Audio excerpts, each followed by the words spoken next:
진실보다 아름답게 보이는 위선, 언제나 사람들을 혼란스럽게 하고 무얼 선택할까 망설이게 하는 아름답게 보이는 치밀한 위선.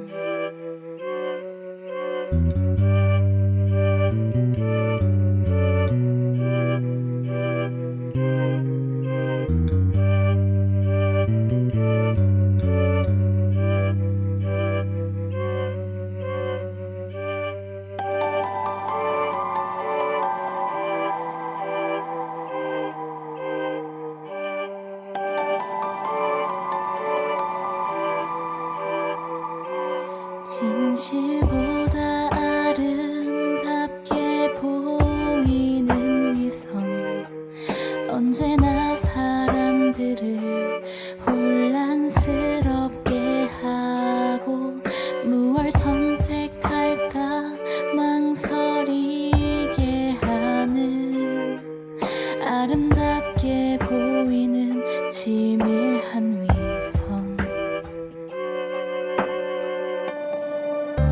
진실을 알고 싶어도, 진실을 말하고 싶어도 뒤따르는 아픔이 너무나 크고, 진실을 외면하지 않으려 해도 작은 용기조차 거대한 힘으로 가로막는 벽들 앞에서 바로 닥쳐오는 삶의 근심들이 진실을 잊게 만들지만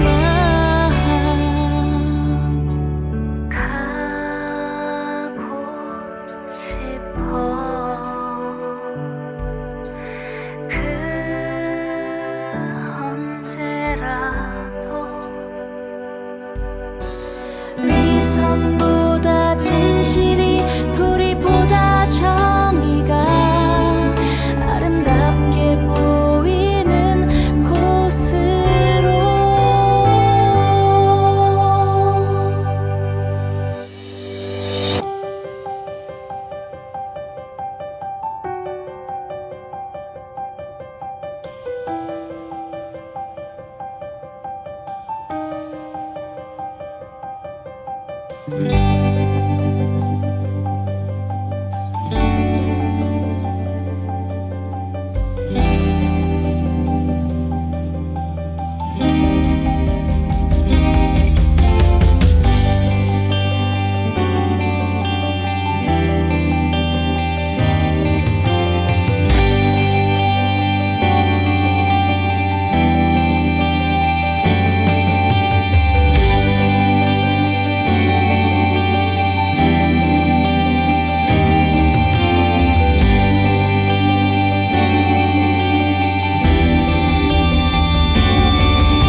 예, 성수대를 사랑해주신 여러분 고맙습니다. 더불어 쌍김 시대를 사랑해주시는 여러분 정말 고맙습니다. 오늘은 이렇게 해프닝이 있어가지고 시작이 매끄럽지 못했습니다. 정말 사과드립니다. 죄송합니다. 제가 이렇게 사과를 자주 한다고 또 저보고도 사과충이라고 하는 건 아닌지 모르겠네요.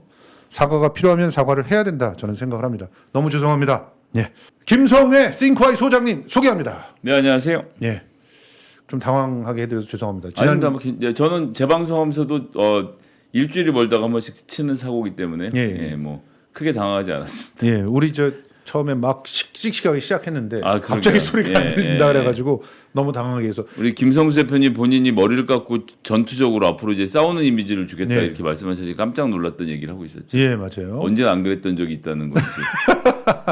뭐, 본인이 혹시 부드러운 이미지라고 생각하시는 건 아니시겠죠?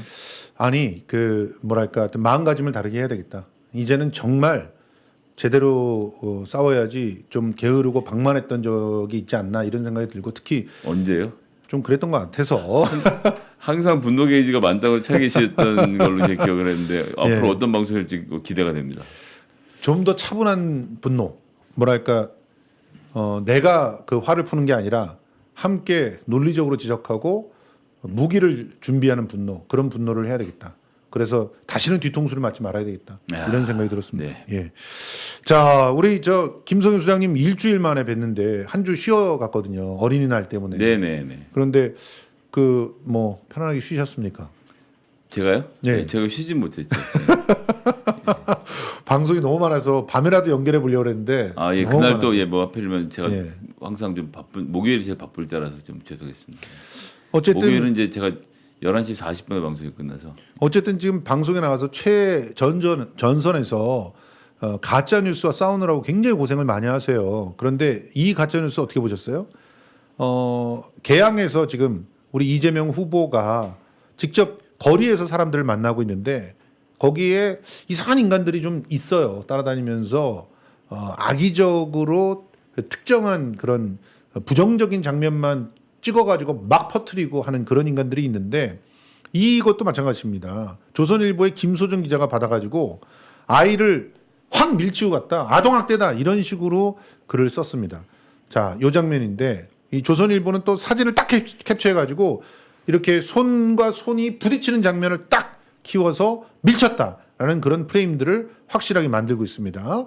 그런데 사실 이 전체 화면을 다 보시면 아시겠지만 요 아래에 연단 비슷한 단이 있어요. 네. 단이 있기 때문에 그 단을 보면서 아이가 그 단에 부딪히거나 혹은 거기에 다리가 걸리지 않을까 하는 부분을 한쪽으로 막아주면서 밀치려는 그 박찬대 의원이 그래서 조작은 이렇게 되는 것입니다. 이런 조작을 이재명 후보는 2012년서부터 당했습니다. 10년간. 정말 끈질기게들 하는 거죠. 로봇 테스트 같은 경우도 지금 그때 당시 윤석열 후보는 뭐라고 했습니까? 식용견 따로 있고 반려견 따로 있다. 개를 먹을 수 있다는 취지의 답변을 했잖아요.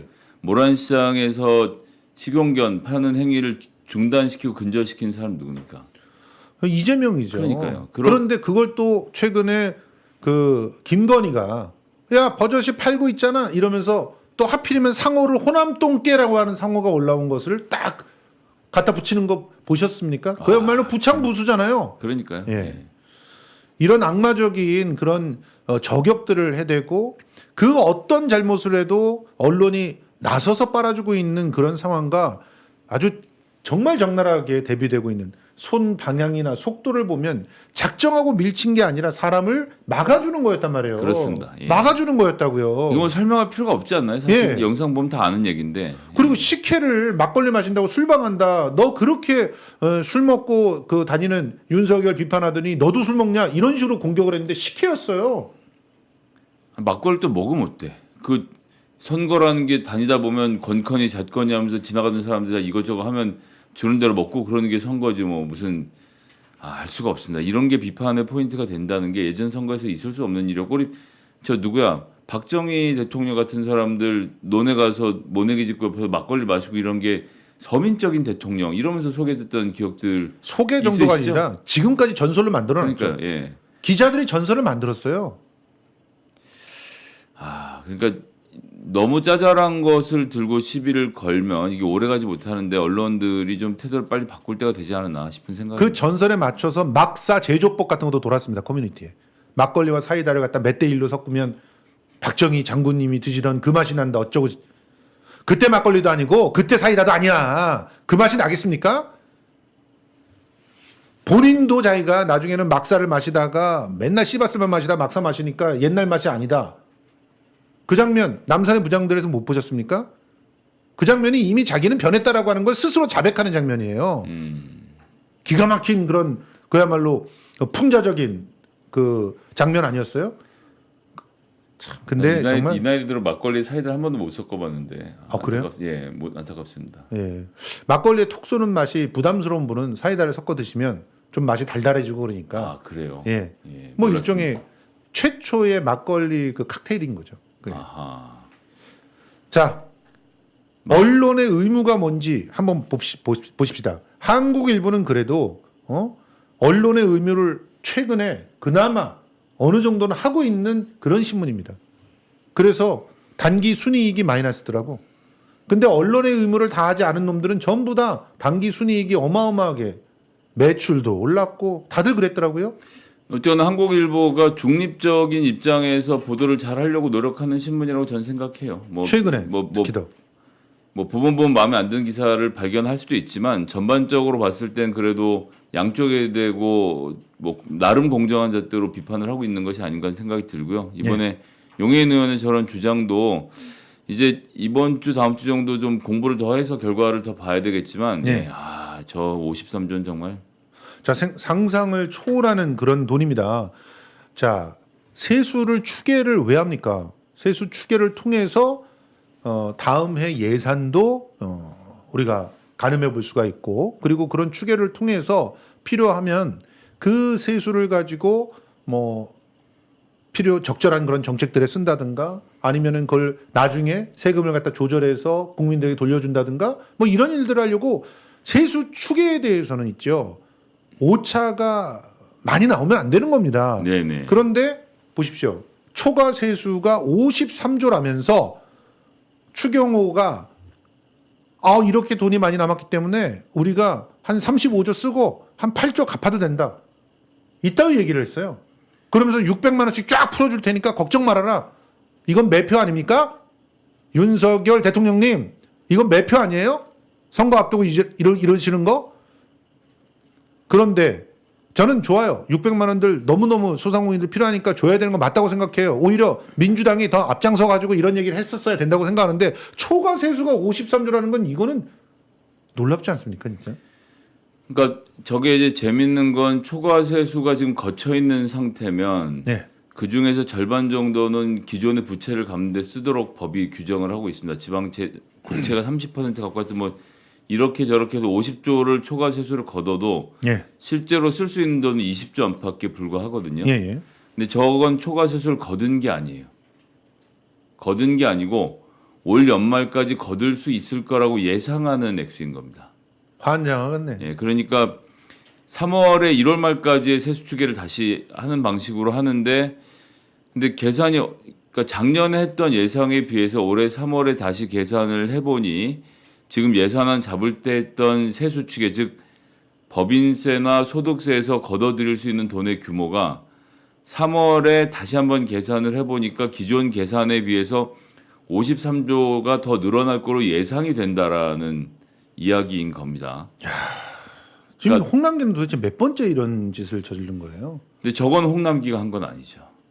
홍남기가 2월에 계산할 때는 무슨 말인지 알겠다. 2월에 홍남기가 계산할 때는 자 남는 돈 이렇게밖에 없으니까 중소상공인한테 그 당시 300만 원이었나요? 400만 원이요? 300만 원씩 지원할 수 있습니다. 이렇게 했던 거 아닙니까? 100, 200, 300 이렇게 해서 토탈 400을 준 건데, 그랬는데 추경호 부총리 사단이 들어와서 대통령 선거 3월에 이기고 나서 인수위 시절에 다시 기재부가 계산을 해보니 어이쿠 더 거둘 수 있는 돈이 그때 우리가 예상했던 것보다 53조가 더 많네요 얘기를 하는 건데, 대한민국 전체 예산 600조라고 생각하면 53조면 전체 예산 12분의 1 규모거든요. 그렇죠.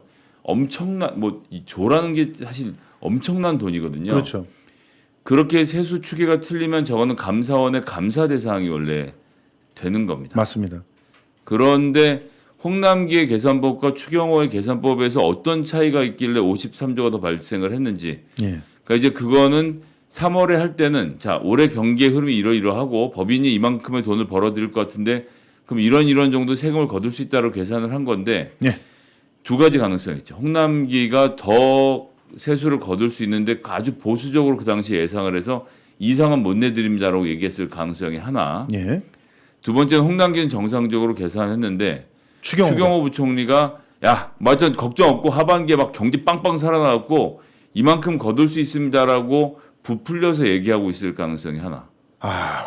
근데 이러네 저러니 해도 작년 예산 심의할 때 민주당과 문재인 정부와 청와대가 기재부를 저 타이트하게 쪼였으면 예. 이렇게 차이가 나는 액수를 만들 수는 없었다라고 봅니다. 맞습니다. 아무튼 이 사안은 좀 더 차분하게 좀 지켜봤으면 좋겠습니다. 마지막으로 오늘 오프닝에서 다뤄볼 이야기 청와대 청원이 문 닫았어요. 국민청원 사이트가. 저 국민청원 종료 안내 저 페이지를 저도 직접 들어가서 봤는데 네. 마음이 정말 먹먹하고 답답하더라고요.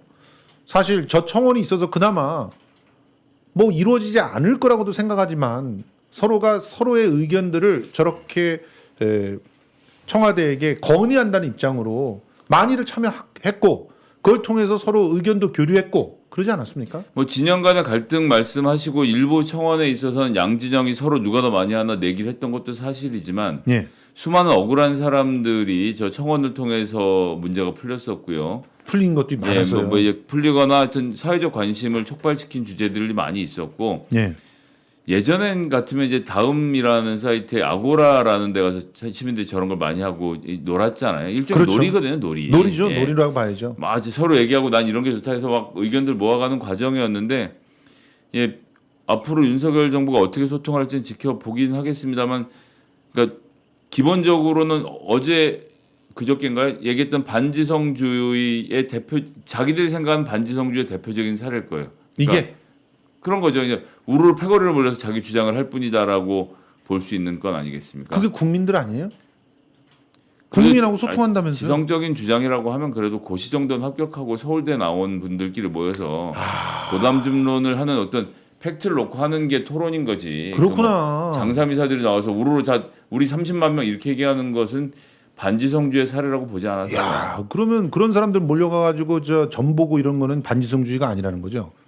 그럼 뭐 서울대가 보는 점은 또 이제 다른 거죠. 생각하겠죠. 그러니까 초현실적인 과학적인 그런 영역이 있기 때문에. 그럼요. 무지개도 뜨잖아요. 그러니까 네, 무지개가 뜨기 때문에 그럼요. 예. 대단합니다. 예. 무지개가 뜨는 거 과학적으로는 물방울의 그 반사에 의해서 나온 거 아닙니까? 그러니까요. 예. 자, 요 타임에서 도저히 우리가 냄새를 참을 수 없어가지고 여러분들과 함께 드신다고 생각하고 퀴퀴 제주 안동 간장 불고기 고추장 불고기 소개하겠습니다. 자, 여러분들께 이 자태를 보여드리고 싶습니다. 야, 너무너무 먹음직스럽지 않습니까? 요 자태 간장 불고기도 한번 보여주세요. 야, 간장 같은 경우는 이 돼지 껍데기까지 붙어 있어서 쫄깃쫄깃한 게 아주 기가 막혀요.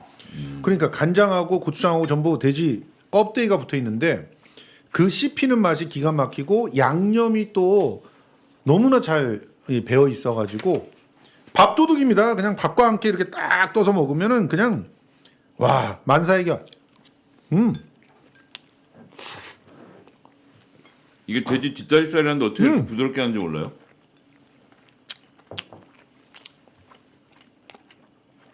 뒷다리살이 원래 더 부드럽다. 뒷다리에 힘을 덜 준답니다. 파인애플을 넣는구나. 이게 잡내도 사라지고 고기 연육 작용도 하기 때문에 고기가 그렇죠. 부드러워지죠. 아.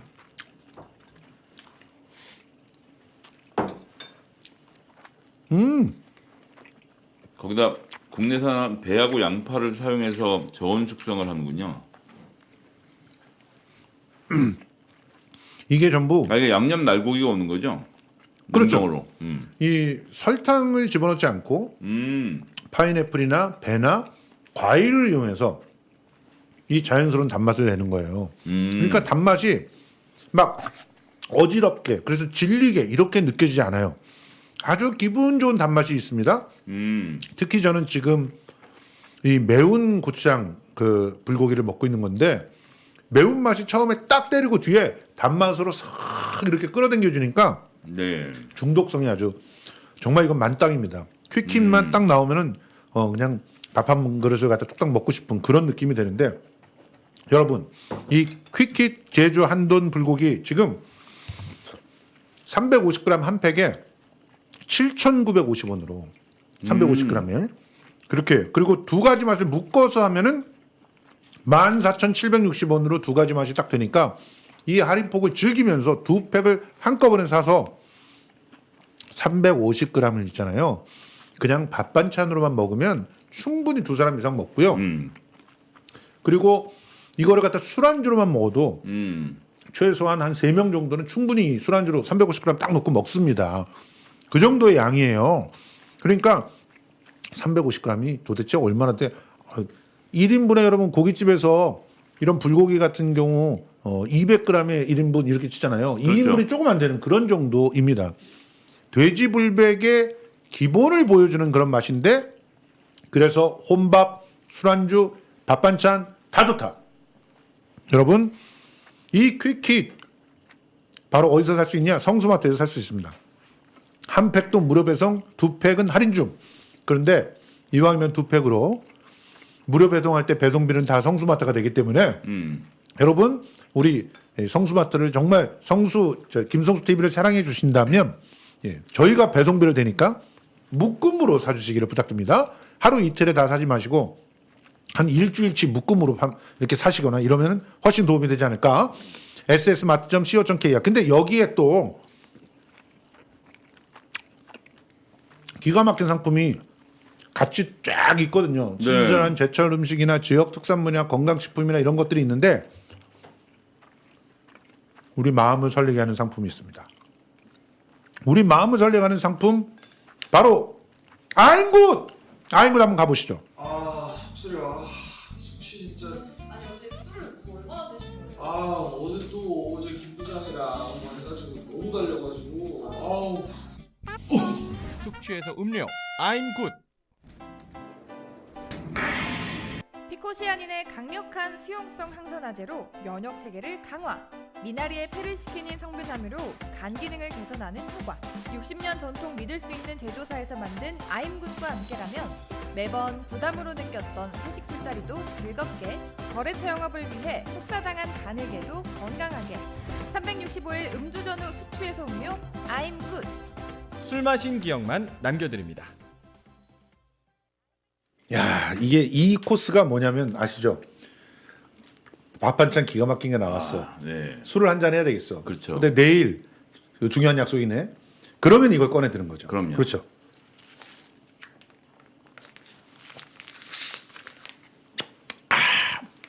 맛이 너무 좋아. 기본적으로 과채 음료이기 때문에 부담이 전혀 없고 맛도 너무 좋고 그렇게 한 잔 딱 마시고 그리고 요 안주에다가 술을 한 잔 딱 하면 너무 부담 없이 술이 실제로 취하지도 잘 않아요. 이건 먹고 나서 딱 마시면 취하질 않아요. 간이 활성화된다는 거를 전 느끼는 게 이제 요즘 뭐 전 술 먹을 시간 잘 없어서 주로 영양제로 먹는데 아침마다 한 포씩 먹거나 아침 저녁으로 이렇게 먹으면 실제로 피곤이 덜해요. 몸에 활력이 생기고. 그렇습니다. 술 드시는 분들 술 먹기 전에 한 포, 그 다음에 다음날 아침에 일어나서 한 포 이렇게 두 포 드시면 확실히 좀 활력 있는 걸 느끼실 수가 있습니다. 예. 뭐 간에 좋은 4가지 요소가 골고루 잘 들어가 있어서 평소에는 기력 회복 음료로 드시고 쟁여놨다가 음주에는 숙취 해소 음료로 드시는데 지금 6차 사전 예약이 진행되고 있습니다. 사전 예약 때 사셔야 정말 싸게 이 좋은 상품 미리 선점해 놓을 수 있어요. 사전 예약으로 끝나버릴 수도 있어요. 본 판매가 5월 23일 이후인데 얼마나 인기가 있냐면 사전 예약에서 저 베스트 조건으로 4+2 6박스를 88,000원에 사는 저 조건으로 그냥 순식간에 다 팔려버립니다. 22일까지 시간 얼마 남지 않았습니다. 7차 또 추출을 할 때 8월부터니까 만약에 6차 본판매 들어가기 전에 5월 22일까지 다 팔려버리면 8월까지 기다려야 돼요. 없어 이게. 이게 스피룰리나 추출이 쉽지가 않고 설계도 자체는 이제 고대랑 해서 같이 만들어 놓은 거잖아요. 그래서 고대 연구팀. 예, 생산을 할 때 한 번에 생산을 하고 판매하는 방식인데 1차 때는 만들어 놓고 뭐 6개월인가 걸려서 다 파셨다고 하는데 예. 3차, 4차쯤 가면서부터는 예약 판매가 끝나고 나면 예약 판매 기간 다 팔려버려 갖고 그렇죠. 예, 그럼 굉장히 지금 시즌을 땡겨서 막 잘 나가고 있는 상품이라서 여러분들 예. 실제로 약주를 좀 하시는 분들하고 평소에 좀 피로가 많이 쌓인다 이런 예. 분들한테는 영양제로도 좀 저는 뭐 그렇죠. 예, 과학적인 근거는 잘 모르겠고 저는 하여튼 비타민 C 등이 풍부하게 들어있어서 간을 활성화시키는 걸 이제 저는 체험을 했습니다. 맞습니다. 아니 여기에 뭐 들어가 있는 것들이 이 간에 좋은 것들로 다 채워져 있기 때문에 여러분 미리 한번 선택해 보시고 그 체험을 해보시기 바랍니다. 자, 오늘 본격적인 얘기 시작하겠습니다. 자, 여러분 지금부터 분노 게이지를 올려주세요. 윤 대통령 용산 출근 둘째 날 지각 9시 넘어서 도착. 전날보다 40분 이상 늦어. 그런데 충격적인 건 신문은 요즘에 돈 잘 버는 신문들은 전부 8시 59분에 출발했다고 그러고 있어요. 약속이나 한 듯이 8시 59분. 근데 실제로 경향신문 같은 경우는 9시가 넘어도 얼굴을 보이지 않았다. 이렇게 얘기를 하는 거 보면 9시 넘어서 출발한 겁니다. 그렇죠. 자, 이렇게 이거 되니까 제가 계속 경고했지만 아침 출근 시간 들킨다니까요. 그렇습니다. 괴롭지 이거. 다 들킵니다. 그래서 어떤 분은 지금 9시 10분부터 출근했다 이렇게 얘기를 하고 있어요. 9시 10분부터 출근했다. 9시 출근 시간이 안방에서 마루로 나가는 시간부터 카운트하는 거 아닌가요? 아 그런가요? 그렇죠. 아, 그때 그러면 이제 8시 8시 59분에서 출발해서 아 엘리베이터 기다리고 차 타고 뭐 이제 이런 시간까지 계산하면 차량이 나오는 시간이냐 아파트에서 문 여는 시간이냐에 따라서 계산이 달라질 수 있겠네요. 그렇죠. 야 엘리베이터도 통제하고 있는 거 아니야? 아니, 통제하고 있는 거 아니야가 당연히 통제하죠. 그러면 그걸 기다렸다가 경호상에 이거였는데 그걸 같이 탑니까? 진짜 그러면은 지금 아크로비스타 거기 같이 살고 있는 분들도 굉장히 불편을 겪고 있는 거네. 그렇죠. 맞습니다, 여러분. 난리 났습니다. 서초 맘카페 여기 보세요. 서초동 엄마들의 모임. 왜 여기서 출퇴근하는지 정말 미쳐버리겠어요. 아침에도 난리예요. 지금 퇴근하나요? 앞에 호랑이 불고 난리 버거지. 이게 출퇴근하는 일인지 누구는 삭제를 했어. 나중에 걸릴 것 같아서. 자, 6시 반쯤에 흰색 포르쉐 한 대가 중앙선 넘어 세 줄로 서 있는 차 가로질러가지고 그냥 들어가던데 맞은편 오던 차는 너무나 멈춰서 오고 오늘 정말 역대급이네요. 수요일 이렇게까지 아니었는데 지금 퇴근 시간에 지금 너무너무 고통을 호소하는 거예요. 제가 저 아크로비스타 뒤에 있는 삼풍 아파트 살았었거든요. 네. 저기서 고속터미널로 내려가는 길이 엄청 막혀요. 그냥 막. 그럼요. 그리고 그 길을 그래서 고속터미널 뚫고 지나가는 게 거기서 시간 엄청 잡아먹거든요. 아니면 성모병원 앞으로 지나가도 차가 꽉꽉 막혀 있고 동작대교 맞습니다. 넘어가는 길에. 근데 그 길 중 뭘 막을지 모릅니다. 이게 또 경호라는 것이 프로토콜상 같은 시간에 같은 장소로 이동하지 않아요. 그럼요. 그렇게 하면 안 되기 때문에. 그럼요. 근데 언제인지 예고를 해줄 수도 없어요. 맞아요. 그러니까 동작대교를 8시 반에 건넌다 우리가 알면 8시 반에 동작대교를 피하면 되잖아요. 그렇죠. 근데 아침에 출근해야 되는데 이게 8시 반에 나올지 9시에 나올지 8시에 나올지 알 수 없는 상태에서 그것도 동작대교인지 한남대교인지 반포대교인지를 모르는 상태에서 한남대교까지는 안 가는군요. 여하튼 그런 상태에서 저 동네에서 출퇴근해야 되는 사람들 입장에서는 죽을 맛이죠. 아니 오늘 같은 경우에도요. 분명히 어제와 비슷하게 나올 줄 알고 8시 10분 경서부터 막았더라는 거예요. 그런데 9시가 다 되도록 안 나오니까 그때까지 계속 막아놔야 될 거 아니야. 중간에 풀 수가 없잖아. 그렇죠. 사람들이 다 미치고 팔짝 뛰는 줄 알았다는 거예요, 지금. 그러니까 대통령 경호처는 대통령한테 물어봐야 되고 그렇죠. 경찰은 대통령 경호처에 물어봐야 되고 서로 원활하게 의사소통하면서 할 리가 있죠. 없죠. 예. 기다려라 이렇게 했겠지. 그럼 그냥 기다려요. 좀 전에 말씀드렸듯이 대통령의 경호이기 때문에 대통령 경호처가 무전에다 대고 자 경찰 대통령님 8시 08시 26분 출발 예정이니 대기해 주세요. 이렇게 할 수가 없는 거예요. 그럼요. 예. 그리고 오늘 같은 경우는 8시 10분서부터 통제를 했다는 건 어제와 동일한 시간으로 다들 알고 있었다는 거고 그렇게 약속은 했다는 거야. 경찰 쪽에는 그렇게 얘기했을 가능성이 그렇지. 높죠. 그런데 9시까지 안 나오는 거야. 그냥 두 가지- 늦잠을 잔 거죠. 두 가지 가능성이 있습니다. 예. 예. 숙취 어떻게- 때문이거나 숙취 아니면 때문이거나. 경호상 이유 때문이거나 둘 중에 하나. 야, 언제라도 모호하게 갈 수 있죠. 숙취 때문이라면 제가 사비로 아인굿 넣어드리겠습니다. 예? 6차 판매분 제 돈으로 넣어드릴게. 어? 아니 무슨 사람이 대통령이라 돼가지고 아인굿도 하나 못 사가지고 그 숙취로 그냥 넣고 그렇습니까? 진짜. 그리고 경호상 이유 때문이라면 할 말이 없다 진짜. 왜냐하면 이렇게까지 피해를 주면서 경호상 이유를 따져서 40분이나 늦게 출발을 해야 되는 겁니까? 지각까지 하면서? 아니 본인 평소에 말씀하시던 거 있잖아요. 몰아서 일할 땐 몰아서 일할 필요 있으니까 일주일에 120시간도 해야 된다. 내가 생각엔 정권 초기가 몰아서 일해야 될 때 아닌가요? 지금 선거도 당연하죠. 있고. 그러니까 지금 저기 한 6시쯤 출근하셔서 11시쯤 퇴근하면 6시에 출근해서 11시면 몇 시간이야? 하루에 17시간씩? 예. 그렇게 5일 일하면 85시간? 그 다음에 쉬고 이틀. 이틀 안 쉬고 일해도 그래도 120시간이 안 되네. 그렇죠. 여튼 17시간씩 해도 안 되는구나. 쉽지 예. 않네. 예. 여튼 그렇게 하세요. 예. 그러니까 주말에 쉬고 주중에 그렇게 출근하면 좋겠는데요. 아니 그리고 솔직히 새벽별 말해서 보기 운동 이런 거 좀 하시고. 아니 9시에 출근을 했다고 9시에 출근하는 인간이 어디 있습니까?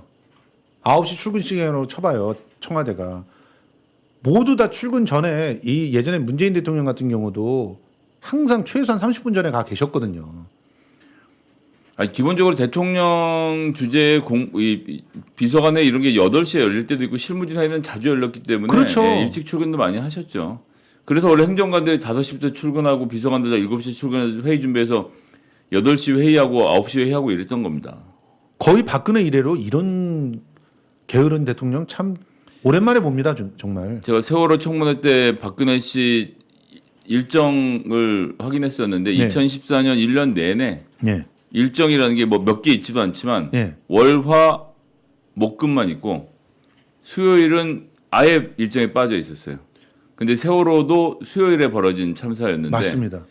그러니까 이제 가서 주무시고 계시니까 문고리 3인방이 보고서 올라오는 걸 두고 가라 그런 거 아니에요. 사실은. 주 4일 근무를 선도적으로 실천한 게 아닌가라는 제 의심을 강하게 하고 있는데 여튼 맞아요. 그러니까 수요일에는 늦게 일어났겠지. 자 보세요. 우리 쭌사랑해님, 살림 여왕님, 대통령이 좀 더 일찍 출근하고 많이 늦게 퇴근하면 괜찮을 거 아닙니까? 이게 당연한 겁니다. 경호상의 이유라면은 오히려 대통령께 그렇게 건의를 해야 맞는 거 아니겠어요? 그러니까요. 저랑 출퇴근 시간이 똑같으세요. 눈물 흘리는 거 보세요. 웃다가 울다가 이러고 있어요. 자, 제발 어디로든 빨리 들어갔으면. 어젯밤에도 에픽업 갔다가 속이 부글부글. 에픽업 가는데 길이 막혀 있는 거야. 구급차까지 막았다는 거 지금 이거 엽기 아닙니까? 그렇죠. 이제 이 다음번에는 한남동 주민들이 겪을 피해죠 이게 지금 그렇죠. 조금만 있으면 옮겨가서. 용산 한남동 이 일대. 네. 애가 너무 힘들어한다고 학원 옮겨야 하나 학원을 옮겨야 심각하게. 될.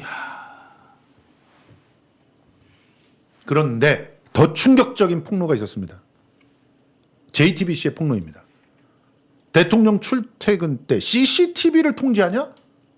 체증 감추기용이 아니냐? 이런 의혹이 있다는 건데 와 진짜 이거 보세요. 강변북로를 보여주지 않고 집과 아파트를 잡고 있어요. 이게 방송 카메라야? 무슨 아니면 영화를 찍기 위해서 이렇게 찍는 거야?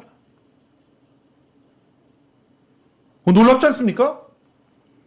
이게 지금 JTBC가 보도한 화면 자체죠. 네. 난 진짜 너무 100% 의도적으로 돌려놓은 거 아니냐. 이렇게 우리 누리꾼들이 이걸 제보를 한 거예요. 반포대교 북단 이상한 거 비추는 중입니다. 이게 또 TBS에서 작심하면 이걸 다 꼬발려 버릴 수 있는 게 뭐냐면요. TBS는 전체를 다 보거든. 그 항상 교통에 대해서 상황을 전달해주는 그런 리포터들 있지 않습니까? 네네. 그 리포터들이 요 화면들이 쫙 CCTV 화면이 다 붙어있는 그 멀티 화면 앞에서 늘 보고 있거든요. 보고 있다가 그걸 통해 가지고 리포팅을 합니다. 아하. 이게 안 보였을까요?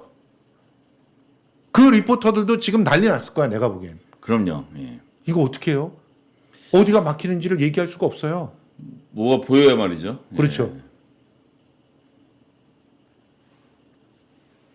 그런데 서울시에서 빨아주는 거 보십시오. CCTV 제어 장치가 고장이랍니다. 지금 수리 중이래요. 그러니까 뭐 진짜로 저럴 가능성보다는 저는 거짓말을 쓸 가능성이 높다고 봐요. 하필이면 딱 지나가는 대통령 동선에 있는 CCTV가 고장이 난다? 그게 뭐 네. 있을 수 있는 일입니까? 그러니까요. 예. 어떻게 이렇게 우연이 많습니까, 얘네들? 그러니까요. 도로 CCTV를 통제할 가능성이 높다는 제보들이 있는데 그것까지는 안 하셨으면 좋겠다라고 했는데 통제하는 건 맞다고 또 인정을 했어요. JTBC 팩트체크팀과 통화하면서 경찰이. 자, 시설공단은 고장났다라고 거짓말인지 사실인지 애매모호하게 얘기했는데 경찰에서는 통제를 한다. 저 통제라는 단어는 뭐냐면 CCTV 카메라의 방향을 돌린다라는 이야기인 거죠. 맞습니다.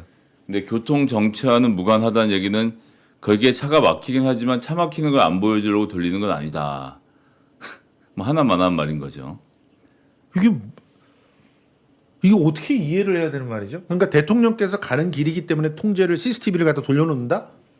그러니까 암살이라든가 이런 위험에서 테러라든가 이런 위험에서 막기 위해서 CCTV를 돌려놓는다? 저 그런 얘기 처음 들어봐요. 대통령이 지나갈 때 문재인 대통령은 없었습니까? 있었잖아요.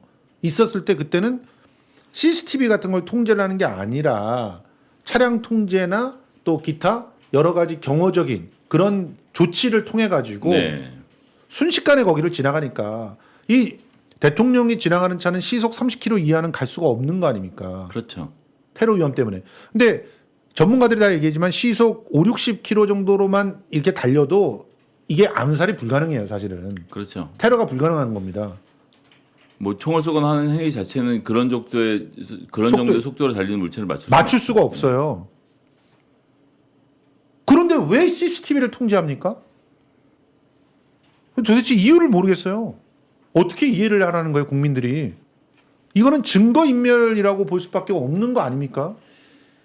일단 경찰은 경호상의 이유라고 이야기를 하고 있는 상태입니다. 어느 쪽으로 가는지 자체가 비공개이기 때문에 그렇게 하고 있다고 말은 하고 있는데 여하튼 어디 대통령 출근길에 어느 지역이 막히고 있다는 것을 시민들이 확인할 수 없다. 이건 팩트인 거죠.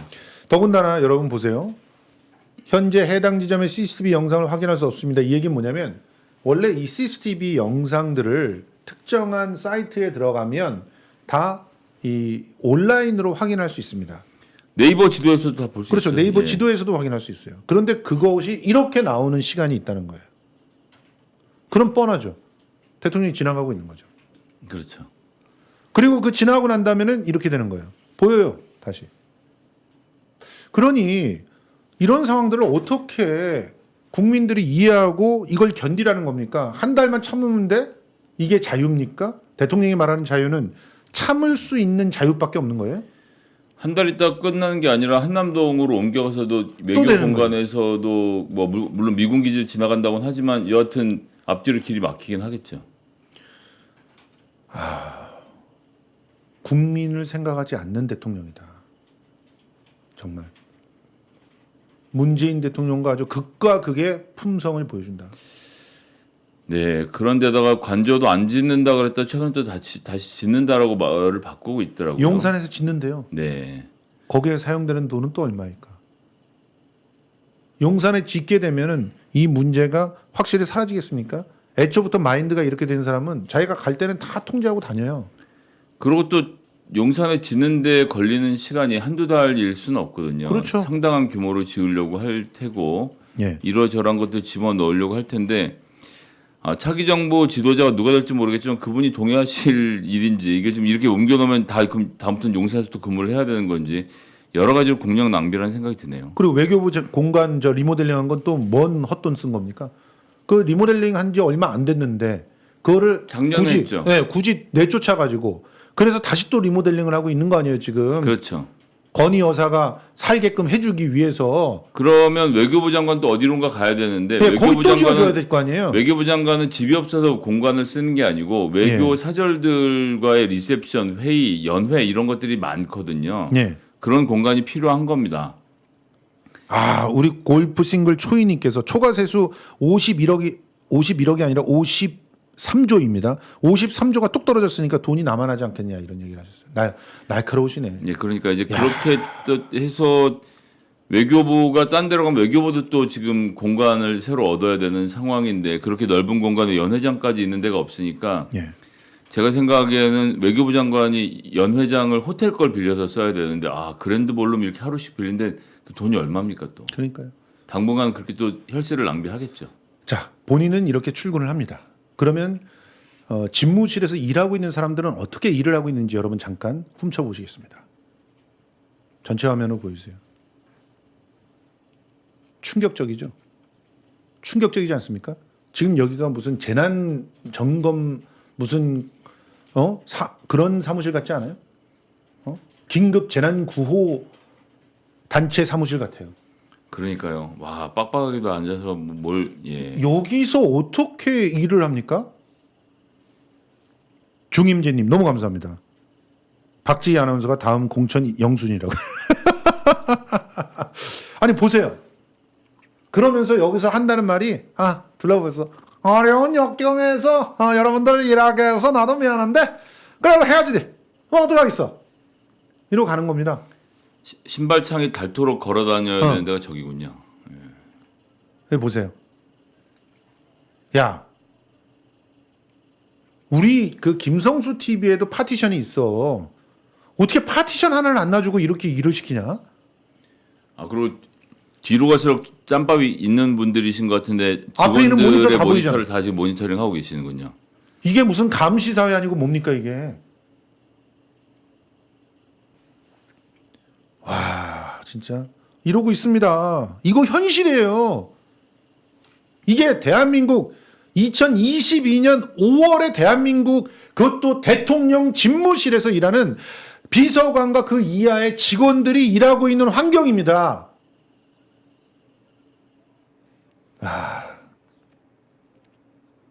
이걸 KTV가 또 자랑스럽게 홍보용으로 홍보용. 내는 거죠. 네. 홍보 잘하고 있습니다 정말. KTV도 사장님이 바뀌더니 바로 완전 빨대로 돌아섰어요. 해야죠. 예. 다들 열심히 해서 하는 거죠. 하도 이러니까 도대체 외국에서는 어떤 시각을 볼까 궁금하잖아요. 자, 우리나라의 그 국빈이라고 봐야죠. 취임식에 미국을 네. 대표해서 오신 분이 부통령의 남편이잖아요. 그렇죠.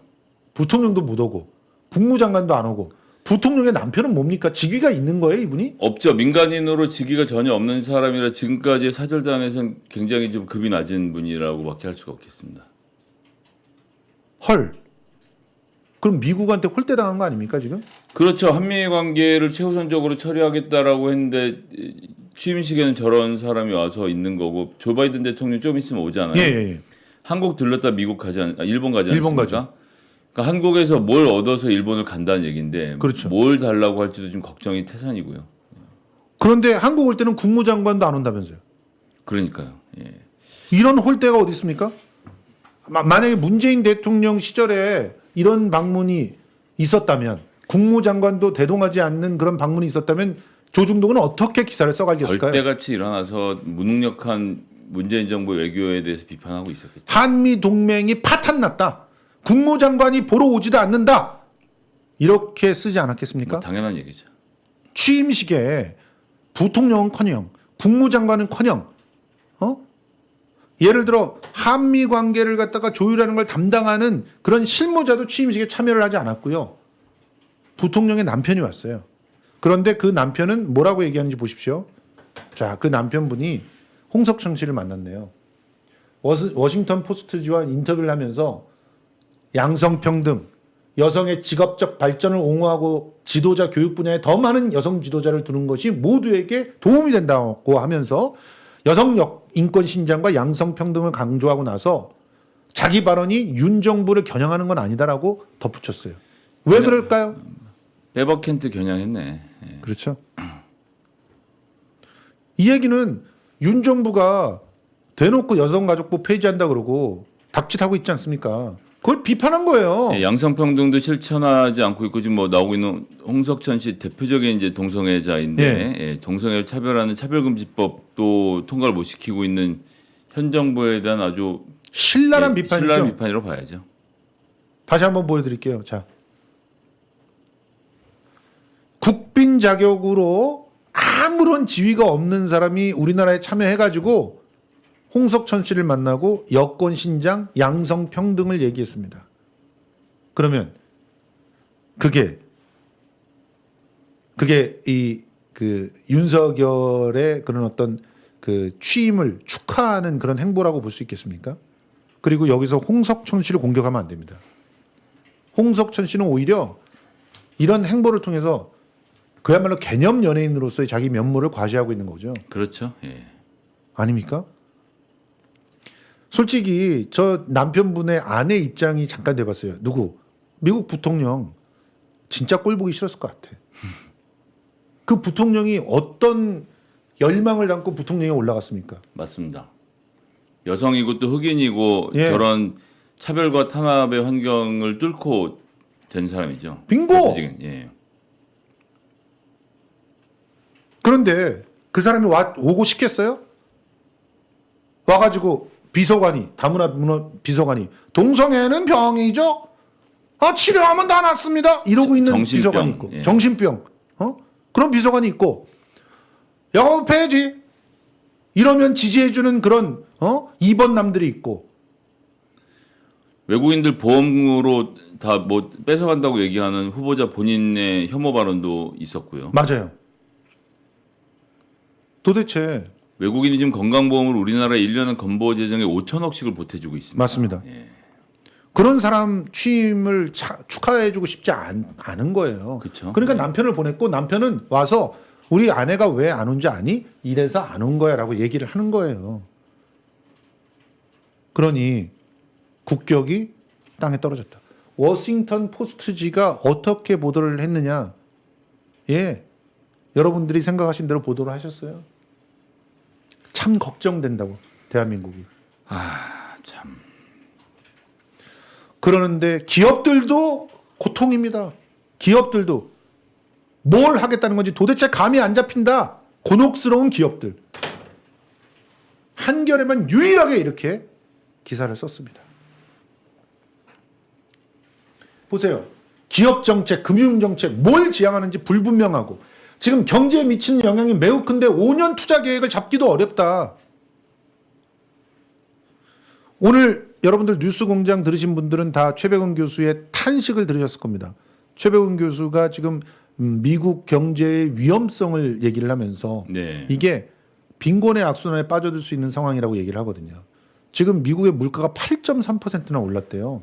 엄청나게 올라서 그렇게 되면 이자율을 올려야 되고 그렇죠. 달러의 이율이 올라가면 우리나라에 국채를 투자하러 들어왔거나 이제 다른 투자를 하러 들어왔던 외국 자본이 달러 시장으로 이동을 할 수밖에 없게 되고 예. 그럼 우리나라가 어려운 상황이 되니까 우리나라도 똑같이 금리를 올려야 되는 상황이 되고 예. 금리가 올라가면 한편에선 부동산 가격이 잡히기도 하지만 우리는? 연끌 포함해서 지금 대출을 받고 있는 사람들 나는 어떻게 그러니까 그다음에 채무로 살아가고 있는데. 예, 코로나로 대출을 받았던 많은 중소상공인들이 고통받을 수밖에 없는 상태가 되는데 예. 그럼 이자는 어떻게 높일 것이고 어떤 방향으로 갈 것이고 재정 문제는 어떻게 할 것이고 유동성 문제에 대해서는 어떤 태도를 취할 것인지 윤석열 정부가 말을 해줘야 되는데 인수위 때도 못하다가 정권 출범해도 못하고 있는 상황이죠. 그러니까 기업하는 사람 입장에서는 도대체 어떻게 움직여야 되는지도 알 수 없고 게다가 중국과의 관계도 저렇게 벌려놓으려고만 하니 중국에 투자를 해도 되는지 그만해야 되는지 뭐 하나 좀 확실한 게 없으니 불확실성의 시대라고밖에 볼 수 없는 거죠. 아 그런데 중국하고는 또 갑자기 돌발적인 이상한 그런 상황이 나와서 여러분 저기 우리 PD님 그 왕치산 주석한테 절하는 그런 윤석열 사진 좀 찾아봐 주세요. 아니 이해가 안 돼. 왕치산이라고 하면은 서열 8위인가 9위인가 그렇죠. 그러잖아요. 이름은 부주석이지만 실제로는 이준석 정도 급이더라고 보니까 우리나라에서 네네. 서열 순위로 보니까. 네. 그런데 그자한테 꾸벅 절을. 대통령인데 우리 1순위인데 우리 대통령이 중국 9순위인 사람한테 이렇게 절을 했다니까? 이거는 친중 아니냐? 이 쉐리들아? 생각을 해봐. 이런 친중이 어딨어. 이런 비굴한 굴중이다. 굴중. 이런 외교 참사를 또 벌였어요. 중국이 중요하다고 하는 건 몸으로 느끼고 있나 봐. 얼마나 중요한지 가가지고 공산주의자의 우리 짱깨들이 우리나라를 갖다 먹으려고 한다면서 그러면서 가가지고 이렇게 고개를 갖다 굽신거리고 조아리고 있냐? 알로에님 너무 감사합니다. 한번 보여주세요. 지금 사진 준비됐으면. 지금 사진 여러분들은 많이 보셨을 거예요. 지금 누리꾼들이 커뮤니티에 많이 떠돌아다니기 때문에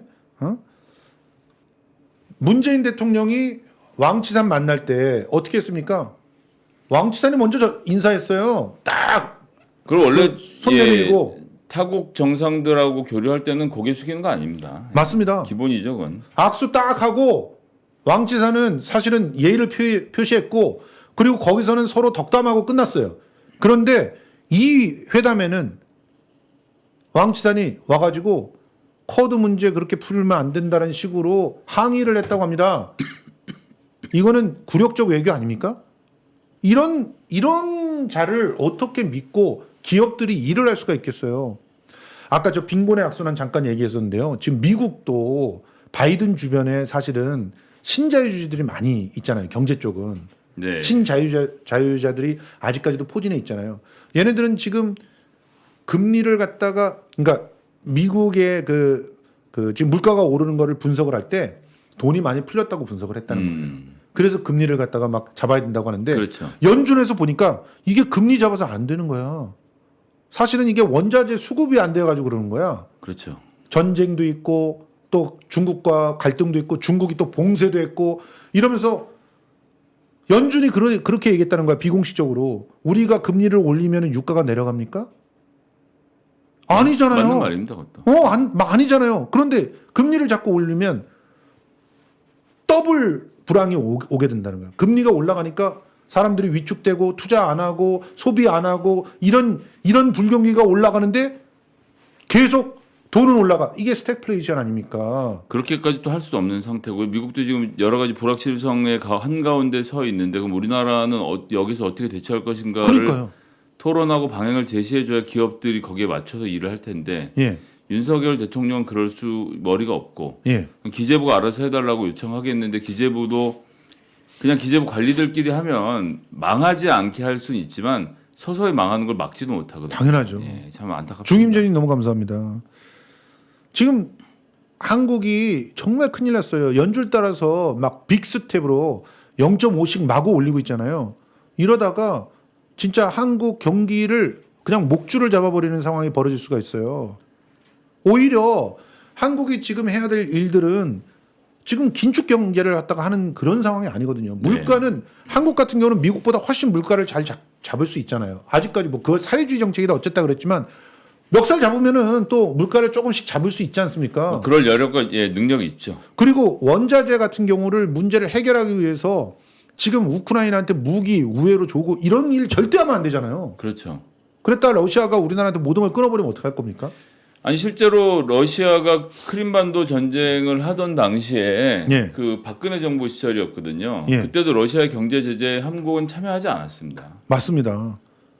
보수라고 마땅히 또 그렇게 하는 것도 아니에요. 알고 보면. 그렇죠. 실제로 아니 너희들이 그렇게 좋아하는 그리고 너희들의 이전 정부였던 이명박 때도 교묘하게 전쟁에는 참여하지 않았잖아요. 아닙니까? 그러면서 그게 실용이다 이런 식으로 얘기했잖아요.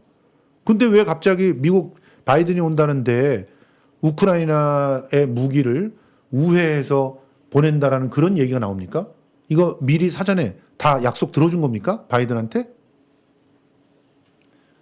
그럼 대통령은 오기 전에 이미 다 모든 것이 결정된 상태에서 오는 거니까요. 지금 무슨 결정들을 했을지 너무 불안합니다. 지금 사진 보여줄 수 있어요? 지금 한번 여러분들께 그 실체를 보여드리고 그 다음 얘기로 넘어가 보도록 할게요. 그래서 지금 외신들은 전부 다 초보 대통령에게 물음표를 달고 있다 이런 얘기들이 나오고 있고 가디안 같은 경우는 무속 논란을 다시 소환해냈던 것이죠. 이런 문제 때문에. 예, 지금 뭐 가디안 같은 경우에도 이 본문에 이제 무속이라는 얘기를 써서 청와대 안 들어가는 게 무속 논란 때문 아니냐라는 글을 한국 가디안 기자가 쓴 줄 알았는데 그게 아니라 도쿄에 주재하고 있는 아시아 태평양 지역 담당자가 한국에 있는 가디안, 그러니까 영국인이랑 같이 해서 썼더군요. 예, 적어 보십시오. 저 사진입니다. 예. 저 하나하나가 다 외교의 의전이고 프로토콜 일이기 맞아요. 때문에 이 대한민국의 얼굴이거든요, 대통령은. 예, 맞습니다. 거기에 걸맞은 행동을 해야죠. 옛날에 그 김장수였나요? 누구였지? 그 장국 예. 뭐 꽃꽃 외교 이런 얘기들 많이 했잖아요. 예. 그 기본이에요, 기본. 예. 그 그렇게- 고개 아무나 와 이렇게 하면서 죽일 수 있는 일이 아닌데 예. 그렇게 꽃꽃 외교를 갖다가 칭찬하던 사람들이 왜 지금 다 입에 지퍼를 채우고 있는지 모르겠어요. 야, 냄새나 했다 입에서.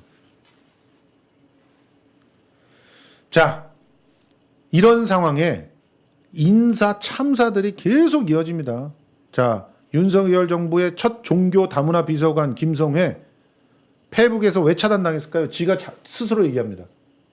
페북 규정 위반. 페북도 날리는 인간을 우리나라 청와대는 주워다 씁니다. 근데 이제 왜 날라갔느냐? 한 일간의 외교 문제, 특히 이제 징용과 위안부에 대한 문제, 배상에 대한 이야기를 하는데 예. 그 한국 정부가 일본에게 위안부와 징용 대상자에 대한 합의금을 교섭하는 것을 예. 밀린 화대를 받아내란 말이냐? 정부가 나서서. 예. 그런 식의 댓글을 그러니까 달았어요. 이제 일제 강점기 시절에 일본 군인에게 조직적으로 약탈당하고 납치당해서 위안부가 되어서 끔찍한 인생을 살았던 이 위안부 할머니들을 직업적 매매춘을 하는 여성으로 폄하하고 그렇죠? 그때 화대 못 받아서 지금 받아달라는 얘기냐라고 하는 것을 공공연하게 SNS에 게재해서 예. 페이스북이 보기에는 그런 거 아닙니까? 전쟁 시기에 가장 큰 것이 여성에 대한 성폭력인데 예. 그것을 화대 문제로 논한 것. 이거는 그렇죠. 뭐 당연히 차단감이고요. 맞습니다. 예, 독일 같은 정도의 나라 같았으면 이 사람은 공직은 고사하고요. 고발당하죠. 예, 완전 생매장 되는 겁니다. 예. 생매장. 중임제님이 듣기로 신천지들이 개항 전입신고한다는데 이번 지선에서 그들이 투표할 수 있나요? 이렇게 물어보셨는데 투표할 수 있는 마지막 가이드라인이 마지막 라인이 5월 11일이었죠 아마? 5월 10까지 전입한 사람들만 선거를 할 수 있고요. 10일부터 전입하신 분들은 이번 선거에 참여하지 못하기 때문에 못합니다. 예. 신천지에서 위장 전입을 대거를 하고 있다는 것은 사실도 아니고요. 예. 사실도 아니고 그렇게 하는 것이 적발이 안 될 가능성. 왜냐하면 그 여러분들이 잘 모르셔서 그런데 제가 2000년 선거 때 위장 전입 32명을 싹 다 잡아낸 사람인데 유권자 명단을 선거 출마한 사람 확인할 수 있거든요. 예. 가구별로 몇 명씩 있는지 볼 수 있기 때문에 한 집에 1000명, 20,000명이 모여 사는가 아니면 할 수 없고요. 예. 계양구 선거에서 신천지가 1000명, 2000명 들어서 선거를 이기고 질 거라고 생각하시는 것은 1000명, 2000명이 들어온 것도 아니지만 예. 신천지라는 어떤 악마적 집단이 이재명 후보를 망치고 있다라고 하시는 것은 거꾸로 하면요. 이재명 후보가 신천지 같은 것들에게 해를 입을 수 있다라는 잘못된 인식을 심어주기 때문에 예. 그런 말씀을 안 하셔도 될 것 같습니다. 실제로 우리 개딸들이 열심히 모니터를 했더라고요. 그래서 5월 중에 이제 개항에 전입한 사람들 전체 명단이 이제 사람 이름이나 이런 걸 확보할 수는 없었지만 명수는 확보를 했는데 228명. 그 정도는 정상적인 상황 속에서의 그런 인구의 이동이라고 보인다고 합니다. 아니 제가 다시 말씀드리지만 선거 본부에서는 가구별 유권자 숫자가 다 확인이 돼요. 예. 그게 24평짜리 아파트에 예를 들어서 10명이 있다. 8명이 있다. 이러면 그거 다 잡아낸다니까요. 그렇죠. 제가 잡아내야죠. 잡아본 경험도 있고 아무런 근거가 없는 이야기입니다. 그리고 신천지 따위에게 휘둘릴 혹은 위협을 받을 사람으로 이재명 사인고문을 상정하는 것은 저는 개인적으로 굉장히 불쾌한 얘기입니다. 예, 경 대선 때는 신천지의 불법 선거가 심각했었어요. 그건 대선 때니까 전국 단위에서 진행되니까 그렇게 할 수 있고 이런 지방 선거라든가 총선 때는 사실은 좀 어려운 그런 일입니다. 어떨 때나 가능하냐면 그 경선 같은 거 할 때 뭐 당원이 갑자기 들어온다든가 이런 것들은 가능한데 그것도 민주당 등등에서는 다 막아놨거든요. 일정적. 진짜 유일하게 가능한 것은 국민 참여 경선 형태로 할 때 명단을 확인하지 않고 하기 때문에 예. 그 경우에 유일하게 국민 참여 경선에서는 특정 집단의 대거 가입에 의한 투표 부정 행위가 가능하고요. 그 외에는 어렵고요. 예. 신천지가 자꾸 거론되는 이유는 신천지가 무슨 목적이 있어서라기보다는 그 집단 같으면 아무런 소문 내지 않고 10만 명을 모을 수 있을 것이라는 그런 어떤 저로서는 잘 받아들이기 어려운 가정이 있는 겁니다. 예, 그 예. 민주당이 그렇게 녹록한 정당이 아닙니다. 예. 자, 그런데 저 이제 핵심에서 다시 핵심으로 돌아오면은 이 김성회가 이런 식의 막말을 했던 사람인데 본의 아니게 우리 김성회 소장이랑 이름이 같아가지고 제가 말을 하면서 잠깐 섬찟한데 아, 내가 저 아버님께서 허락하시면 성을 좌씨로 바꾸고 싶어요. 좌성회. 아, 이게 예. 그냥 우리 저기 지식백과 김성회 씨가 지금 유튜브 80만 이러지 않습니까? 그렇죠. 그분 이제 겜성회, 예. 제가 좌성회. 예. 저 사람은 껴주고 싶지 않고요. 그다음에 화성에 계시는 우성회 계시거든요. 우성회. 예. 그런 정도로 좀 구성하면 좋지 않을까. 그래서 성회당 이렇게 만들어지는 거죠. 예. 아, 죽겠습니다. 아니 예. 살면서 한 번도 만난 적이 없는 김성회가 왜 이렇게 많아? 그런데 이제 윤석열이 시민단체 불법 이익을 전액 환수한다 그랬잖아요. 아, 대표적인 사례가 우리 김성회 씨죠. 이 사람이 그거 갖고 지금 벌금도 받고 이 MBC에서 폭로가 돼가지고 그때 당시에 아주 문제가 심각하게 됐던 사람입니다. 자, 이 레인보우 합창단이라고 하면 평창 동계올림픽 때 공연을 했던 감동적인 팀인데, 공연이었죠. 예, 이분이 예. 이제 이게 이제 다문화 가정들에 있는 아이들이에요. 그러니까 예. 이제 우리나라에 살고 있고 우리나라 사람이지만 피부색이나 이 국적, 출신 국적, 예. 부모의 출신 국적이 되게 다양한 곳이죠. 예. 근데 여기가 들어와서 하는데 당연히 진행비를 평창 올림픽 조직위원회로부터 받았을 거 받았죠, 아닙니까? 당연히. 거기 외에 참가비 쪼로 해갖고 이제 학부모들한테 돈을 받기도 했고, 그냥 저기 참여한 사람들한테는 그 평창 올림픽 긴 롱패딩 생각나시죠? 예. 노스페이스에서 예. 납품하고 그게 그거 다 코리아 막 이렇게 박혀 있고 되게 선물로 줬잖아요. 그거. 아예 그 이제 한데 그 행사에 직접 참여한 사람들에게는 참여 기념품으로 나눠 줬거든요. 예. 그랬는데 그거를 이제 뺏어갔다는 거죠. 사고 싶으면 돈을 내라.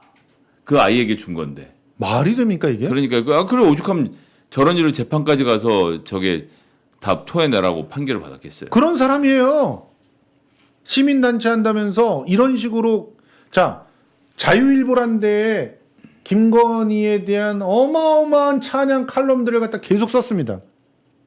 그래서 된 게 아니냐라고 하는 의혹이 있는 게 레인보우 합창단에서 이제 튄대요. 이번에 취임식 때도 레인보우 합창단이 4년 만에 공식 무대에 나왔습니다. 저분 예전에 또 저기 반기문의 반딧불이었나요? 네. 거기 대표인지 또 뭐 맞아요. 책임자도 하신 적이 있었고. 하여튼 권력이 있는 주변마다 돌아다니면서 빨아주고 뭐 한 자리 달려고 그냥 쑤시고 다니는 사람인데 96년부터 그러지 않았습니까? 저분이 제 기억으로는 제 이름이 같아서 특이하니까 예. 제가 학교 다닐 때 기억이 나는데 그 당시에 전국연합이라고 불리우는 소위 말하는 이제 재야운동의 구심이었던 조직. 예. 96년이면 이인영 의원도 전국연합에서 맞아요. 일을 하고 있을 때고 거기 이창복 있었어요. 선생님 뭐 기라성 같은 인물들이 많이 계시던 시절에 맞습니다. 그때 편집위원인가 편집국장인가 이런 걸 했었고요. 예, 예. 96년에 이제 연대의 학생들이 토끼머리에도 몰아넣고 공대 건물에서 이제 농성을 하고 있을 때 있을 수 없는 그런 그 작전이었죠. 예, 그랬죠. 그 당시에 전국연합 소속인데 예. 학생들의 폭력이 더 큰 문제다라고 문제 제기를 해서 뭐 저런 양반이 다 있나라고 생각했던 인물이었습니다. 이후에는 뉴라이트로 전향을 해서 예. 그 뒤로 이제 운동권들을 공격하는데 최앞장에 섰는데 예. 앞장 선거에 비해서는 뭐 이렇게 좀 시원하게 된 게 없어요. 솔직히 이 사람 주사파로 저는 알고 있거든요. 좀 더 제가 취재를 하고 있는데 취재가 좀 더 이루어지면 확실하게 말씀을 드릴게요. 사상적인 흐름이 그러니까 삼민투 이쪽에서부터 시작해가지고 그런 쪽으로 가서 그때 당시에 그 주사파의 거두였던 김영환이 네. 전향 이유서 쓰고 반성문 한마디로 반성문 쓰고 나와서 오갈 데가 없어지니까 뉴라이트 만든 거 아닙니까? 그런 거죠. 그 당시 하태경 이런 인간들 다 사실은 뭐 자기가 주사파 아니라고 하태경도 얘기하는데 웃기지 마세요. 그러면 어떻게 그 북한을 갖다 방문하고 왔었어요 그때? 주사파가 아닌데? 이해가 안 되는 얘기들을 하셔.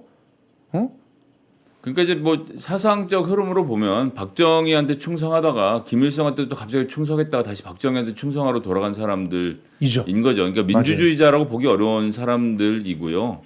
예, 저런 사람들이 이제 주로 한 사람의 영웅을 추앙해요. 예, 맞습니다. 그게 이제 박정희였다가 반기문이었다가 김건희였다 이렇게 그렇죠. 넘어가는 거죠. 지금은 김건희를 추앙해서 요즘에 추앙이란 말이 드라마 때문에 아, 그냥 막 그런 게 쓰이고 많이 있는데 떴죠. 예. 예. 추앙을 했는데 그래서 공금 횡령으로 벌금형을 받은 자, 이 정도라면 어떻게 청와대의 다문화 비서관이 됩니까? 김성애 씨가 딱 반은 잘 봐요. 윤석열 대통령에게 바보다. 어. 바보 온달이라고 했군요. 바보 온달. 네, 바보 온달이다. 그래서 평강공주다. 예, 그건 이제 제대로 봤는데 이제 그런데 우리 김건희 여사님께서 평강공주기 때문에 윤석열 바보 온달이 대통령이 됐다. 이제 이런 것을 논설이랍시고 이제 기사에 실어서 김건희 여사님의 마음을 매우 흡족하게 했던 것이 혹시 포인트는 아니었을까? 그러니까요. 아니 저는 그리고 진짜 이해가 안 되는 게 2019년에 유죄 판결로 400만 원을 받았단 말이에요. 선고를. 이 정도면은 원래 저런 것도 날아가지 않아요? 피선거권 이런 것도 날아가야 되는 거 아니에요?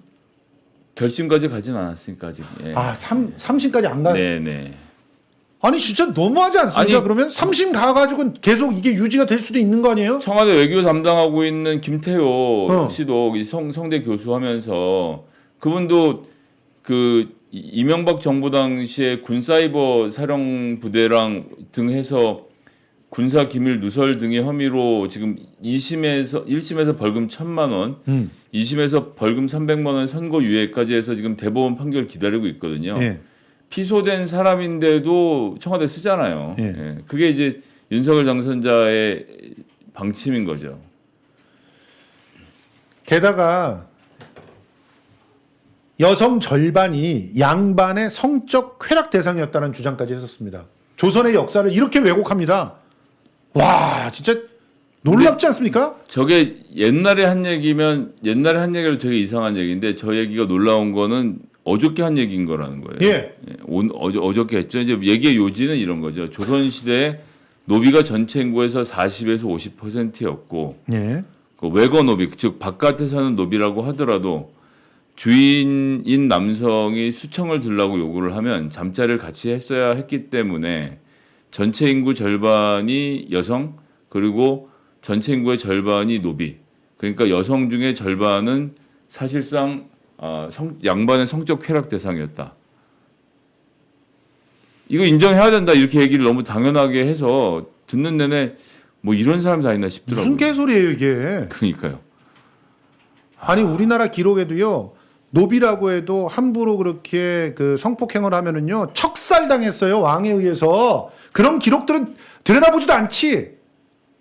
무슨 이런 후레자식이 다 있어 진짜. 참 진짜.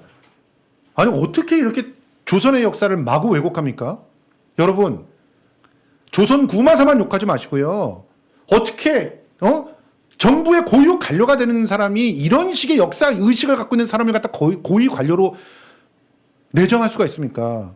아니 드라마 작가가 그렇게 쓰면은 그래 죽일 일이고 이런 자가 고위 공직자가 되는 건 괜찮습니까? 밖에 나가서 그럴 거 아니에요. 일본 그 고위직하고 술 먹으면서 아유 조선이 그렇죠 뭐 옛날에 여자들은 다 놀이겠고 이러지 않을까요? 근데 기본적인 모니터링이란 걸 다 할 텐데 어떻게 뽑는 사람들 몇 명이 다 저런지 정말 놀랍습니다. 아니 그리고 김재련은 왜 가만히 있어? 이런 망언에 대해서 과거 여성에 대해서 비하하는 거는 상관없습니까? 페미니스트들이 들고 일어나야 될 일 아닌가요 이거? 이런 선택적 분노를 언제까지 봐야 되는 건지 모르겠어요. 아니 그리고 이준석 그렇게 빨아주는 이번 남들아 이준석한테 오렌지 우파라고 하면서 운동권에 대한 컴플렉스가 있어가지고 잘난 부모 덕에 그 정치했지 실력은 하나도 없는 인간이라고 비하했던 자가 김성애야. 왜 가만히 있냐?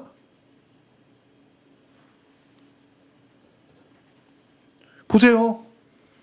적어도 오래전 얘기가 아니고 작년 5월의 네, 이야기니까요. 예, 뭐 당대표 선거할 때. 예, 본인의 뜻이 저런 거죠. 그러니까 이제 운동권들을 욕하면서 자기가 운동권이었던 것도 한편으로 자랑스러운 정신 세계를 갖고 있는 거예요. 자기만이 올바르게 전향한 운동권이고 그 운동권이 아니었던 사람들도 나쁜 사람이고 운동권이지만 자기와 다르게 사는 586도 다 나쁜 사람이고 그런 거다라는 아주 그 신비로운 정신 세계에 갇혀 있는 분이에요. 그런 자를 또 데려다 쓰는 분도 참 신비롭습니다. 정말.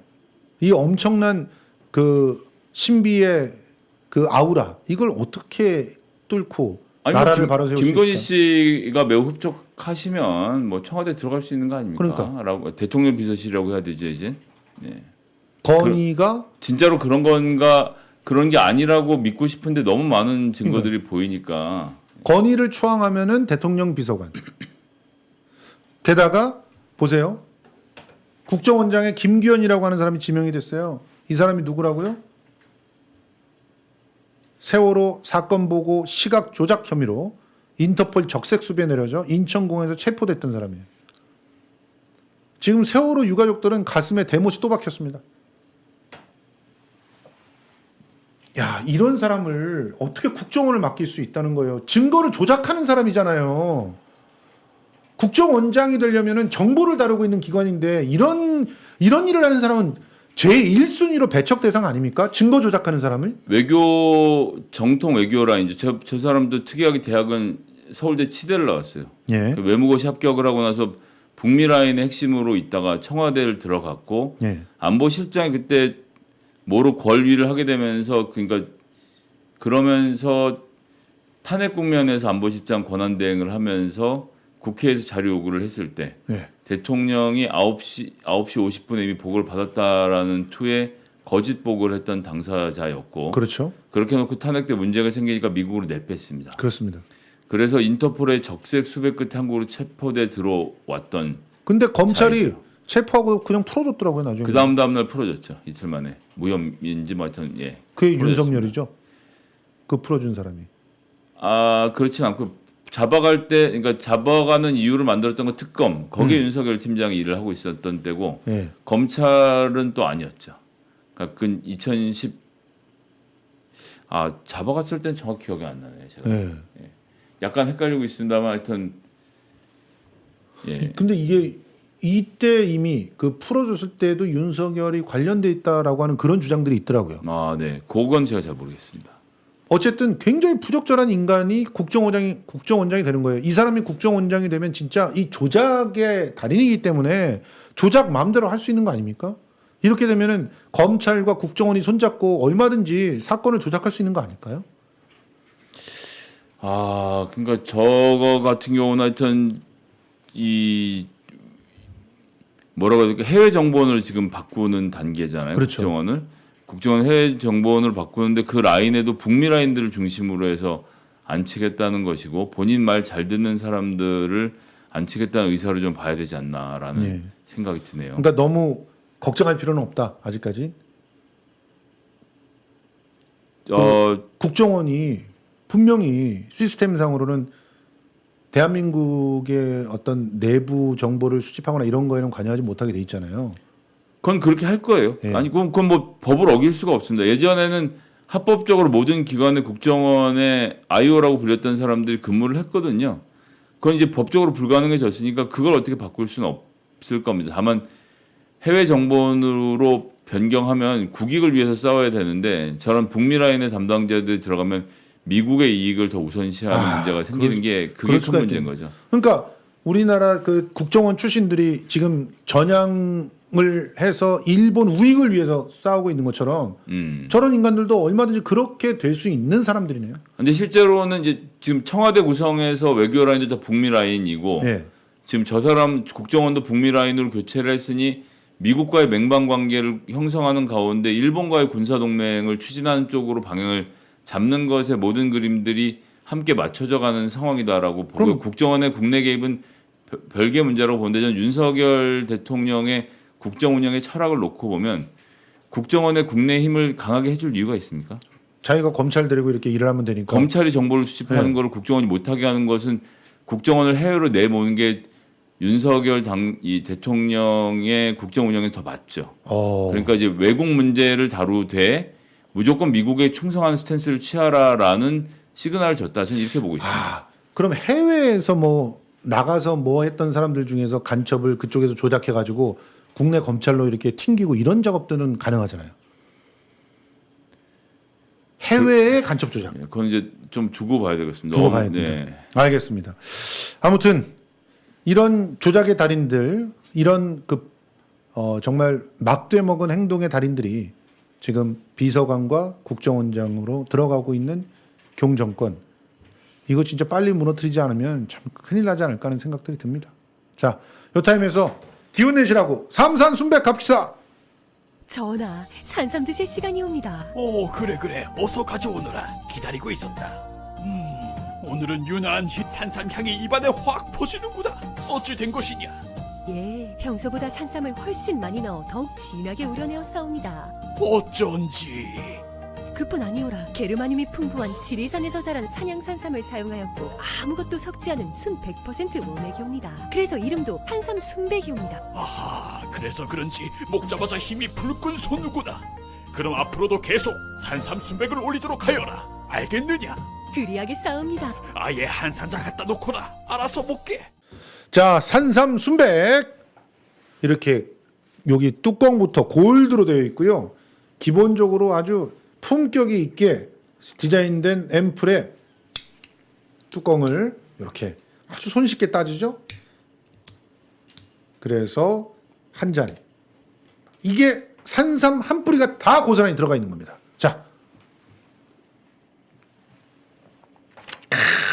진하다. 진짜 진하다. 아, 효과 좋기로 유명한 산삼진 99가 그 역할을 다하고 더 진하고 강력한 프리미엄 제품이 온 겁니다. 아무것도 섞지 않는 순백 % 산양산삼 추출액. 이름도 산삼순백. 산삼진 99가 1%가 인삼 열매였잖아요. 그런데 네. 산삼순백은 열매까지도 산삼이고요. 또 7년근 원료삼도 이 보면은 한 박스에 30개가 들어가 있는데 그거를 예전에는 20뿌리를 갖다가 해가지고 30개를 만들었는데 나눴죠. 예. 지금은 한 뿌리당 한 개씩 30뿌리로 만들었어요.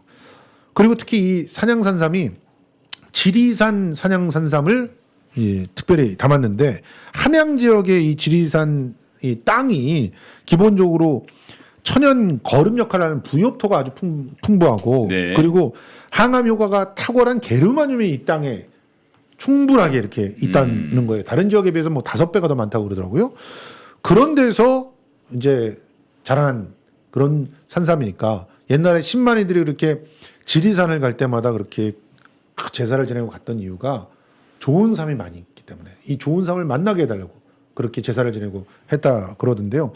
아무튼 FDA 승인도 받았고 유기농 산양산삼 인증까지 받았기 때문에 더 이상 좋게 만들 수 없는 인생 역작이다라고 하는 대표님의 말씀이 실감이 납니다. 제가 이제 이런 상품들은 주로 좀 의심을 하면서 보는데 네. 예, 이거 같은 경우는 농림수산식품부에서 유기농 인증을 받았어요. 이거 진짜 어려워요. 예, 그 말은 뭐냐면 씨를 뿌렸고 거기에서 자랐고 농약이나 비료를 주지 않았고 예. 요거까지가 다 확인돼야 유기농 인증이 떨어지거든요. 근데 이 유기농 인증 받기가 굉장히 어려운 게 이 고지이면서도 좀 주변과 확실하게 격리돼 있지 않으면 사실은 바람을 타고 농약 농약이 날라와도 묻어요. 그럼 유기농이 안 되는 받습니다. 거예요. 예. 그리고 뭐 비료 같은 경우들도 비료를 갖다가 뭐 쌓아놓고 이렇게 있다가 관리를 잘못하고 그러면 바람이나 이런 거 날려가거든요. 그래서 비료들이 와서 묻고 이럴 수가 있단 말이에요. 그러니까 그런 상황들을 완전히 차단한 그런 곳에서 길렀다는 겁니다. 이게 그렇게 뭐 해발 600이 넘는 고지에서 농사를 짓는 사람이 없는 건 너무 당연할 테니까 그렇죠. 이게 어쩌거나 그렇게 해서 농림수산식품부에서 인증을 했다는 자체가 좀 되게 중요한 성격을 지닌다. 그런데 얼마냐? 가격은 한 박스에 19만 원. 그러니까 두 박스에서 38만 원. 딱 2만 원 올라간 거예요. 네. 1+1으로 두 박스가 드리는데 2만 원 딱 올라갔으니까 가격도 너무 좋다. 2만 원에 산삼 20뿌리를 드시는 거죠. 그렇지. 30뿌리 이번엔. 아니. 아, 그렇지. 원래 가격에 40뿌리를 먹었는데 네. 2만 원 더 더해서 20뿌리가 더 오는 거지. 예. 정확하네. 예, 한 진짜. 뿌리 만 원에 10뿌리씩 더 들어온 겁니다. 그렇습니다. 엄청난 거죠. 자, 거기다가 산삼을 함유한 사은품까지 같이 드린다고 하니까 이번 기회를 놓치지 마시기 바랍니다. 자, 검색창에서 산삼 순백 또 스마트 스토어에서 구매하시거나 전화 1666-1080 1666-1080으로 전화 주시기 바랍니다. 자, 우리 성수마트에도 입점이 돼 있더라고요. 성수마트에도 입점돼 있으니까 성수마트에서 구입하셔도 괜찮습니다. 자, 이제 오늘 시간 마무리해야 되겠습니다. 마무리하면서 마지막으로 우리 이문정 검사가 검사 자격을 박탈당할 수 있다고, 자격 박탈이 아니라 정확히 말하면 검사 자리에서 쫓겨날 수가 있다는 그런 소식이 있어서 여러분들 응원 좀 부탁드립니다. 7년마다 직무 능력 평가가 진행이 되는데 그 중에서 심층 심사 대상으로 분류를 했다고 합니다. 이런 보복 여러분들이 막아주셔야 됩니다. 이문정 검사님께 응원의 그런 메시지 보내주시고요. 여러분들 이런 부분들을 좀 항의하기 위해서 사실 대검에 이런 게시판 같은 거 없어요. 이런 게시판 같은 데 가서 대검 게시판을 갖다 좀 혼내줬으면 좋겠는데. 이게 지금까지 그 검사 내의 자질 함량을 위해서 자를 사람 잘라야 된다고 도입한 이 제도. 그렇죠. 지금까지 몇 명의 검사가 해고됐는 줄 아십니까? 몇 명이죠? 1명. 아. 그리고 2015년 당시에 해임됐던 분 지금 소송 중인데 이분 예. 왜 해임됐죠? 이문정 검사 편들다가. 그러다 해임됐죠. 예, 거기다 글 썼다라고 해임됐고 정작 이문정 검사 그때 살아남았죠. 7년 만인 2022년에 다시 검사 이 대상에 올라서 다시 또 해고의 위기에 처해 있는데 뭐 이번에도 잘 꿋꿋하게 이겨내시리라 생각합니다. 참 그분 그 해고됐다는 그분도 지금 소송 중이죠. 소송해가지고 이겼다 그러더라고요. 예, 일단 2심까지 이긴 걸로 알고 2심까지 있습니다. 이겼어요. 그래서 아직까지도 검사로 월급은 받고 있다고. 직무를 갖다 제대로 안 준다 그러긴 하던데. 그러니까 참 예. 이게 검사 동일체라고 하는 실체입니다. 더러운 정치 검사들 빨리 내쫓지 않으면 아예 진짜 이번 기회에 진짜 검찰 해체를 해버렸어야 되는 건데 참 안타까운 마음들이 있는데요. 아무튼 세상이 그렇게 쉽게 한 번에 바뀌지 않으니까 우리 차곡차곡 이문정 검사와 같은 분들이 검사로 제대로 일할 수 있게 우리가 만들어 드려야 되지 않겠습니까? 열심히 이번 지방선거에 민주당을 더 심어주십시오. 여러분 민주당이 요즘 힘들다고 합니다. 많이들 심어주시고요. 경기도, 인천, 서울에서도 민주당이 이길 수 있게끔 여러분들 바깥리에 좀 최선을 다해 주셨으면 고맙겠습니다. 자, 쌍님 시대 오늘 물러갑니다. 자, 우리 가볼까? 여러분과 함께 들어보면서 저희는 다음 주에 또 돌아오도록 하겠습니다. 물러갑니다.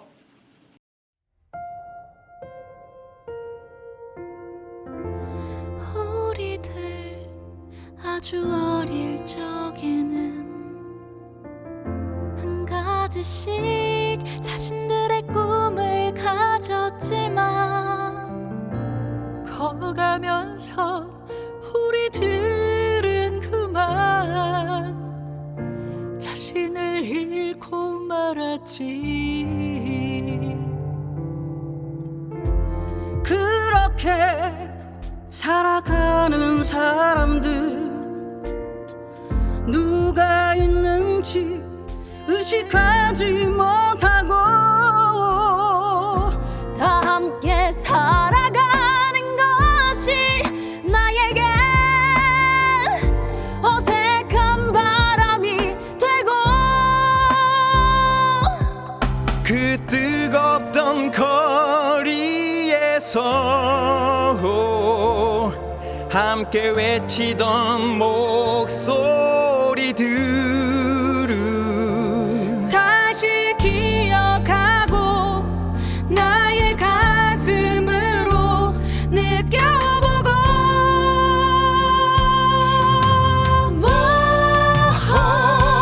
자 우리 다 함께 이 길을 떠나가보자. 언제나 사람들 이 길을 잘못이라 했지만 우리 다 함께 이 길을 떠나가볼까. 누구도 우리를 가로막지 못할 거야.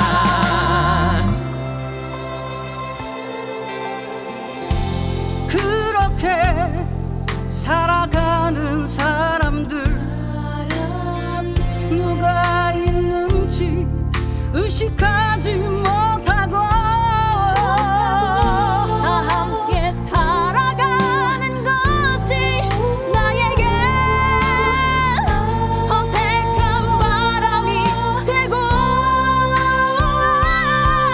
그 뜨겁던 거리에서 함께 부르던 그 노래